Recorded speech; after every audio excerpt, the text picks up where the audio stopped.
Since the dawn of time, man has strived not merely for territory or resources, but for something far more subtle and potent, the dominion over the minds of others. But what if I told you that the keys to this dominion and to your own liberation were penned centuries ago? One does not become enlightened by imagining figures of light, but by making the darkness conscious. Carl Jung. Onward, thinkers. My name is Mister Halvig, and you're watching The Rational Wise. In the corridors of human consciousness, there exists a peculiar paradox. The very gift that connects us most deeply to the human experience, empathy, can become the gateway through which our own essence is drained, manipulated, and ultimately lost.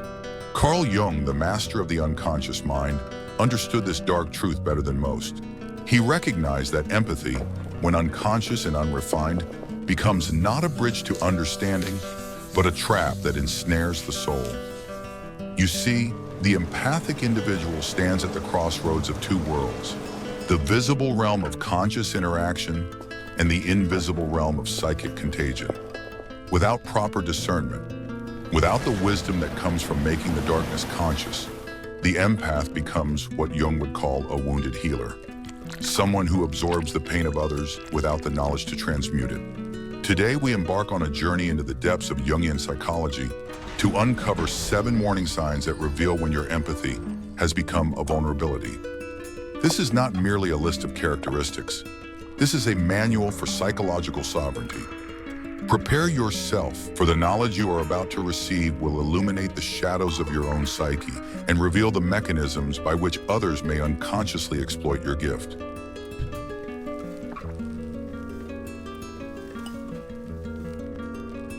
The first hidden sign is when you constantly feel drained and overwhelmed for no apparent reason. Jung understood that the psyche operates like a complex energy system where unconscious forces constantly influence our conscious experience. When you find yourself perpetually exhausted, carrying emotional weights that seem to have no origin in your personal life, you are experiencing what Jung called psychic infection, the unconscious absorption of the collective emotional field around you. The empathic individual, in their raw and untrained state, becomes like a sponge without boundaries, soaking up the psychic residue of every person they encounter. Jung described this phenomenon in his work on the collective unconscious, explaining how certain individuals serve as conductors for the emotional electricity of the group mind. But here lies the danger. Without conscious awareness of this process, the empath becomes a victim of their own sensitivity. Consider this archetypal story. In a remote village, there lived a healer whose gift was so profound that people traveled from distant lands to be cured by her touch. She could absorb their pain, transmute their suffering, and restore their vitality. But as the years passed, she began to notice something troubling. Each healing left her weaker. Each cure extracted a piece of her own life force. She was like a candle burning at both ends, illuminating others while consuming herself. One day she looked in the mirror and realized she had become a ghost of her former self. She had given away so much of her essence that she had forgotten who she was beneath the accumulated pain of others. In our contemporary world, this manifests as the person who leaves social gatherings feeling mysteriously depleted, the colleague who absorbs the office tension without realizing it, the friend who carries everyone's problems as if they were their own personal burden. You know you're in this state when you can't distinguish between your emotions and those of the people around you. The arsenal. Begin each day with what Jung called conscious differentiation. Ask yourself, what am I feeling that truly belongs to me? Create a mental boundary ritual. Visualize yourself surrounded by a protective membrane that allows love to flow, but filters out psychic debris. Remember, awareness is the first step towards sovereignty. Sign 2. You lose yourself in other people's stories and problems. Jung warned of the dangers of what he termed participation mystique, a psychological state where the boundaries between self and other become dangerously blurred. When you find yourself so absorbed in another person's narrative that you begin to live their life instead of your own, you have entered this primordial state of consciousness. The unconscious mind, Jung observed, does not distinguish between self and other in the way our rational mind does. It operates through a more ancient logic of connection and resonance. The untrained empath, lacking the psychological tools to maintain what Jung called conscious separation, becomes psychically merged with the objects of their compassion. This is not true empathy. This is psychological possession. Imagine a man who spent his nights in a cathedral made entirely of mirrors. Each mirror reflected not his own image, but the face of someone he loved, someone he was trying to help, someone whose pain had become his burden. As he walked through this hall of reflected sorrows, he began to notice that his own reflection had completely disappeared. He had become so absorbed in the reflections of others that he had lost sight of his own face, his own story, his own path. When dawn broke and the mirrors became transparent, he found himself standing in an empty cathedral, surrounded by nothing but glass and echoes of lives that were never his to live. In modern relationships, this appears as the person who knows everyone else's dreams but has forgotten their own, who can solve everyone's problems but feels lost in their own life, who has become so skilled at reading others that they have lost the ability to read themselves. Social media amplifies this tendency, creating endless opportunities to become absorbed in the curated narratives of others. The arsenal. Jung advocated for what he called holding the tension of opposites. Practice conscious withdrawal. Regularly ask yourself, where do I end and they begin? Create space for your own inner voice by establishing periods of solitude where you reconnect with your authentic desires and dreams. Separate from the influence of others.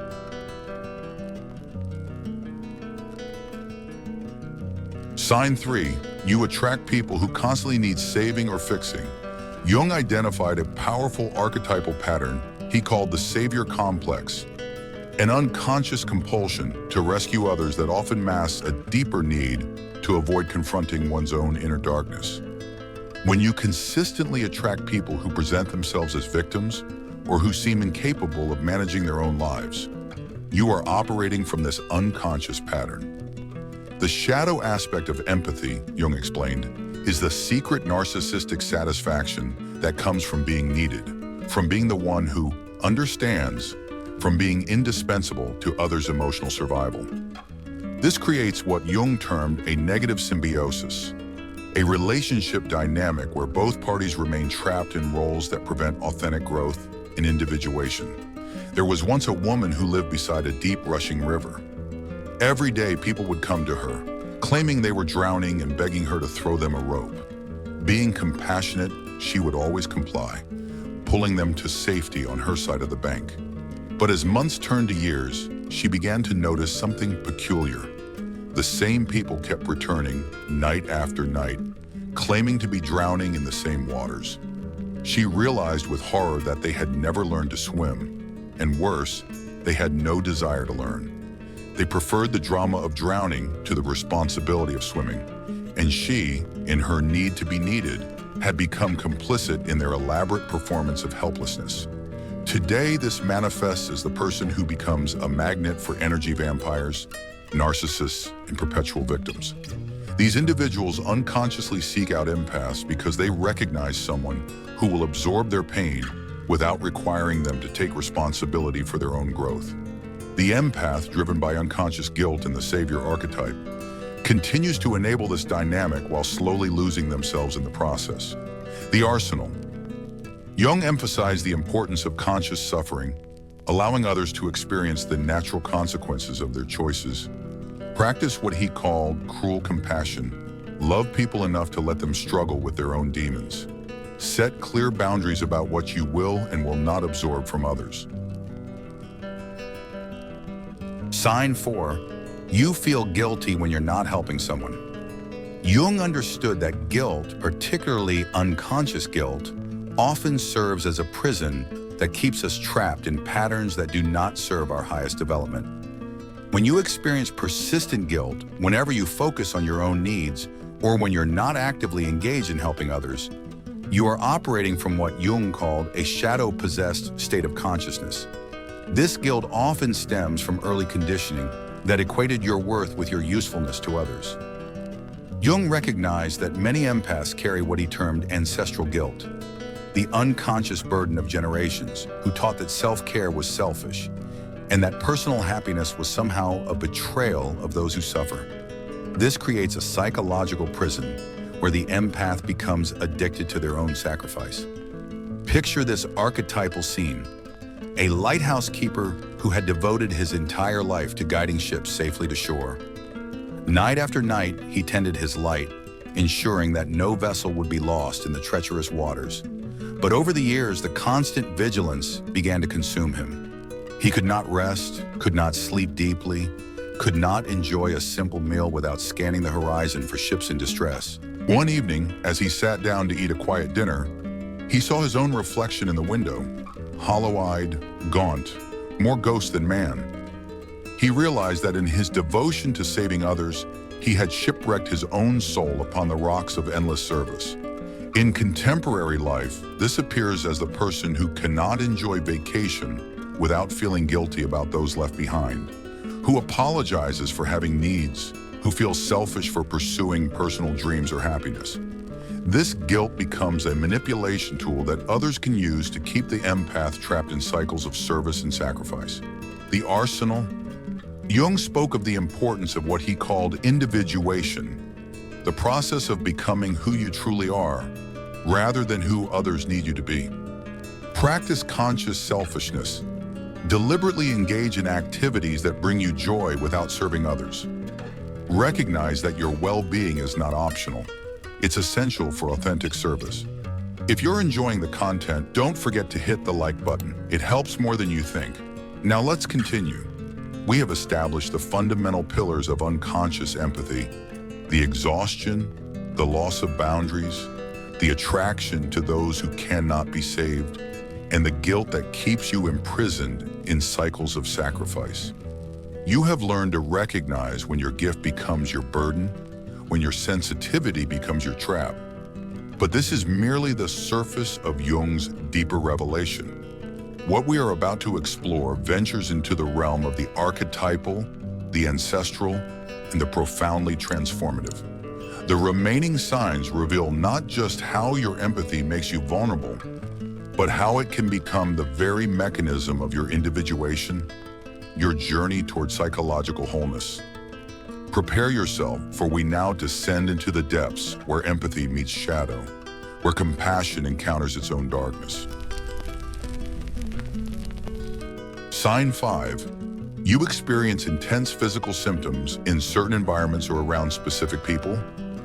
Jung recognized that the psyche and the body are not separate entities, but part of an integrated system he called the psychosomatic unity.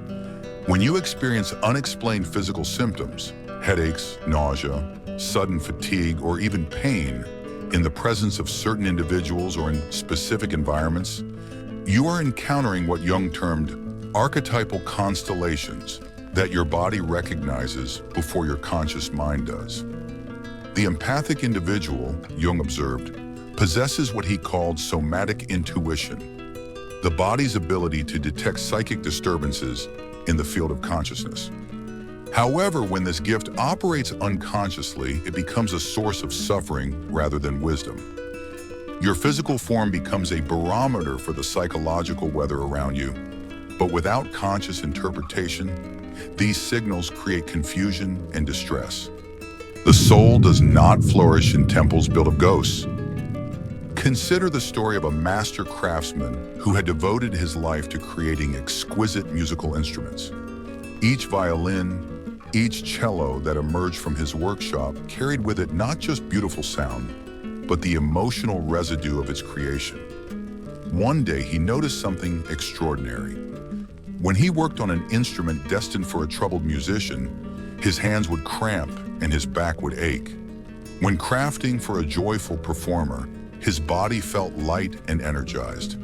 He realized that his physical form had become a tuning fork, resonating with the emotional destiny of each creation.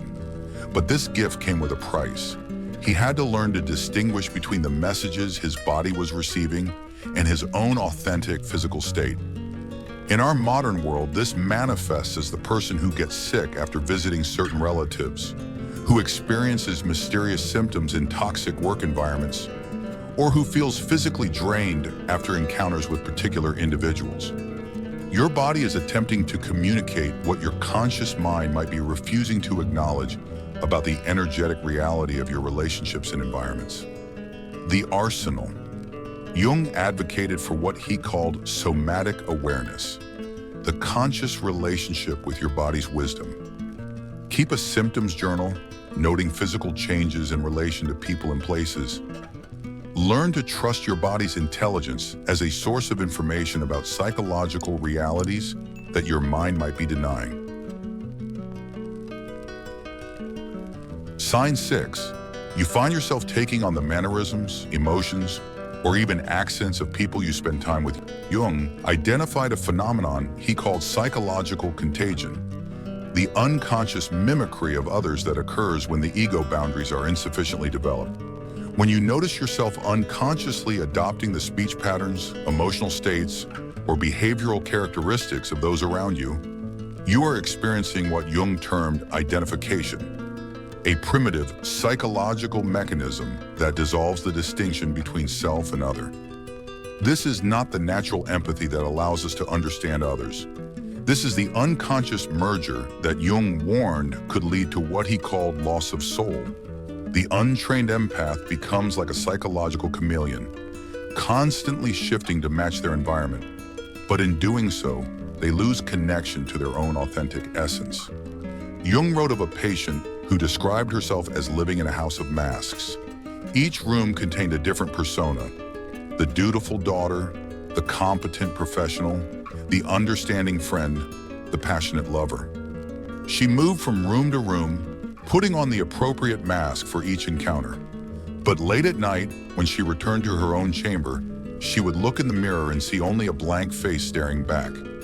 She had become so skilled at being who others needed her to be that she had forgotten who she was when nobody was watching.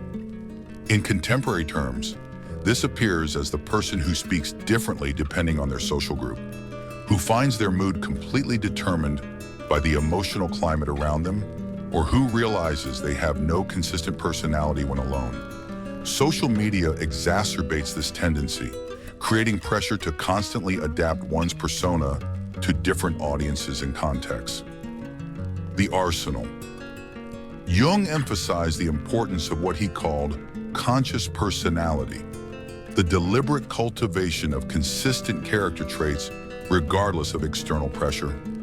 Practice maintaining your authentic voice and mannerisms across different social contexts.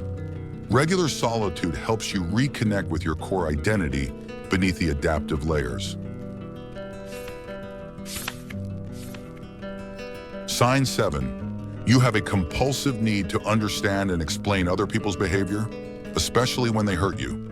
Jung identified this as perhaps the most sophisticated trap of the unconscious empath.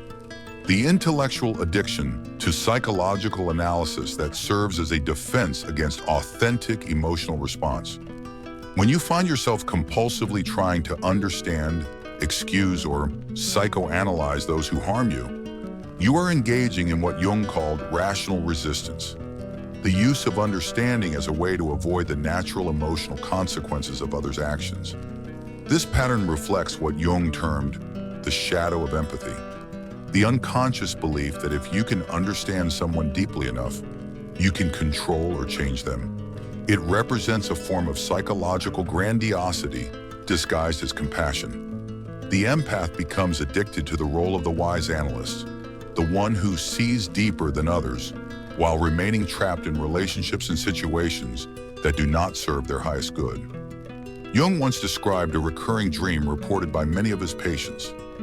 They found themselves in a vast library where every book contained the complete psychological profile of someone who had hurt them. They would spend eternity reading these volumes, believing that somewhere in these pages lay the key to transformation, both their own and others. But as they read, they aged and withered, while the subjects of their study remained unchanged outside the library walls. The books became their prison, understanding became their addiction, and analysis became their substitute for authentic action and self-protection. In modern relationships, this manifests as the person who can eloquently explain their abuser's childhood trauma, but cannot explain why they stay, who can psychoanalyze their toxic friend's behavior patterns but cannot set boundaries, who becomes an expert in everyone else's psychology while remaining a stranger to their own genuine needs and desires. The arsenal.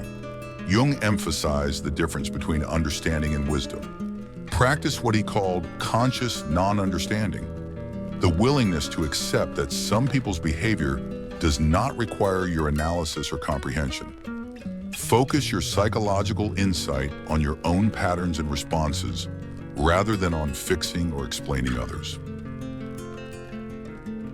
We have journeyed through the 7 warning signs that reveal when empathy becomes vulnerability, the perpetual drainage that signals unconscious absorption, the loss of self in others' narratives, the magnetic attraction to those who refuse healing, the guilt that imprisons you in endless service, the somatic wisdom that speaks through physical symptoms, the chameleon-like adaptation that dissolves authentic identity, and the intellectual addiction to understanding that substitutes analysis for action.